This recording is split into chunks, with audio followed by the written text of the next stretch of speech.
తెలంగాణ అధ్యక్షుడు రామచంద్రరావు మూసీ గోసా బీజేపీ భరోసా పరామర్శ యాత్రను నిర్వహిస్తున్నారు. లంగర్ హౌస్ లోని బాపుఘాట్ నుంచి యాత్రను చేపట్టారు. మధుపార్క్ రిడ్జ్ అపార్ట్మెంట్ వాసులతో ముఖాముఖి నిర్వహించారు. మూసీ రివర్ ఫ్రంట్ కారణంగా ఇల్లు కోల్పోతున్నామని బాధితులు ఆవేదన వ్యక్తం చేశారు. తమ గోడును వెళ్లబోసుకున్నారు. సమస్యలను విన్న రామచంద్రరావు బలవంతపు కూల్చివేతలను వెంటనే నిలిపివేయాలంటూ డిమాండ్ చేశారు. బాధిత కుటుంబాలకు బీజేపీ అండగా ఉంటుందని భరోసానిచ్చారు. గాంధీ సరోవర్ పేరుతో పేదల ఇల్లు, జవాన్ల ఫ్లాట్లను కూలగొడుతున్నారని మండిపడ్డారు.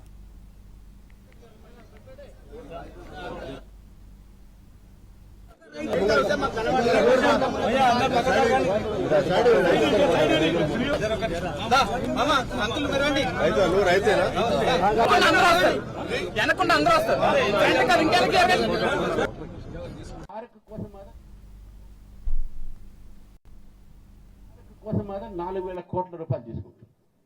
ఈ పార్కు ఇవన్నీ కూడా ప్రాజెక్ట్ అంతా కూడా కేవలం రియల్ ఎస్టేట్ డెవలప్ చేయడానికి మీ మనుషుల కోసం చేస్తా ఉన్నారు.